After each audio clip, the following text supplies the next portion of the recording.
legacy. More than 5 centuries have passed since 1453 and the final collapse of the Byzantine Empire. Yet the influence of this splendid civilization is still felt throughout the world. In the West, as the barbarians from the north gradually conquered Europe, they approached Rome, which was not as grand as it had been, but was still a revered city. In AD 410, Rome fell to Alaric and his band of invading Visigoths. The culture, traditions, literature, and civilization of ancient Rome became history. A history that may have been forgotten had not Constantinople been flourishing at that time. Although Christianity had replaced the gods of Greece and Rome, the Christian monks at Constantinople and other areas of the Byzantine world copied and preserved the works of the ancient Greeks and Romans. In the West, these works were disregarded and soon forgotten. Centuries later, merchants, diplomats, pilgrims, and those escaping unrest in Constantinople reintroduced these works into Western Europe. There they were eagerly read and discussed. Writers, philosophers, and others questioning the principles of Christianity began to model their works on those of the ancients. The Middle Ages were coming to a close. The Renaissance, the rebirth of learning and thinking, was beginning, largely as a result of the influence of Constantinople. Byzantine art and architecture also had an effect on the West.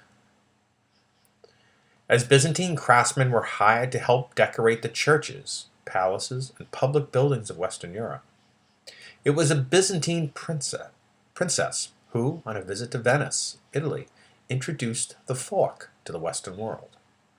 Artifacts were taken from Constantinople through purchase, theft, and looting to adorn the buildings of Venice, Amalfi, and other cities in Italy, Germany, and France.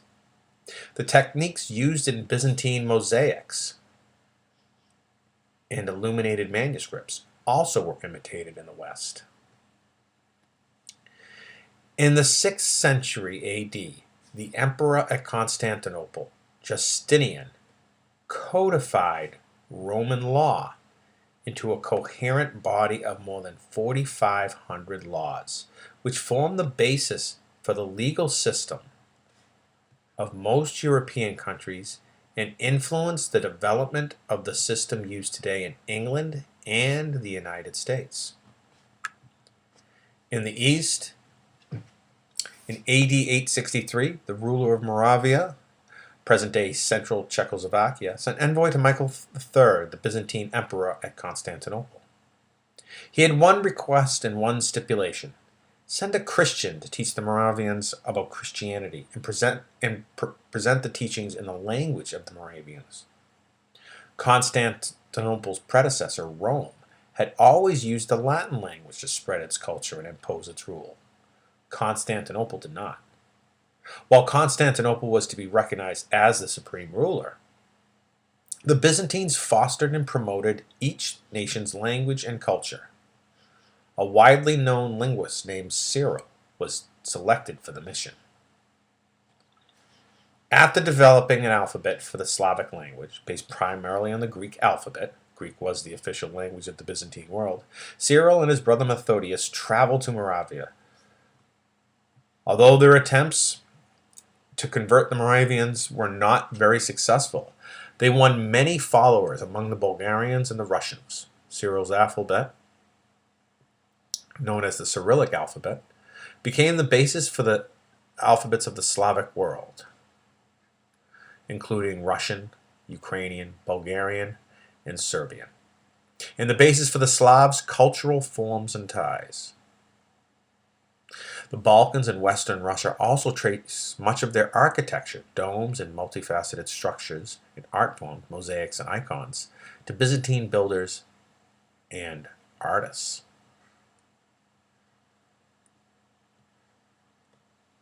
When Constantinople fell to the Turks in 1453, Russia considered itself the new Rome. Ivan III ruled Russia from 1462 to 1505. His wife Sophia was the niece of the last Byzantine emperor, Constantine XI. Because of this close relationship, it was natural for many citizens of Constantinople to emigrate to Russia after the fall of their city to the Turks. Ivan III welcomed them all, especially the intellectuals and craftsmen who had widespread influence on Russian life.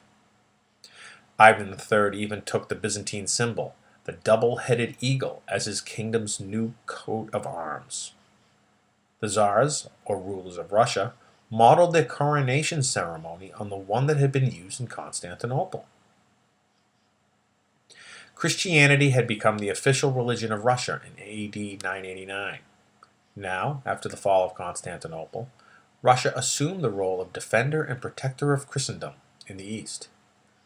The Russian Orthodox Church helped unify all Russians under the Tsar, just as the Byzantine Church had given a sense of unity to all Byzantines.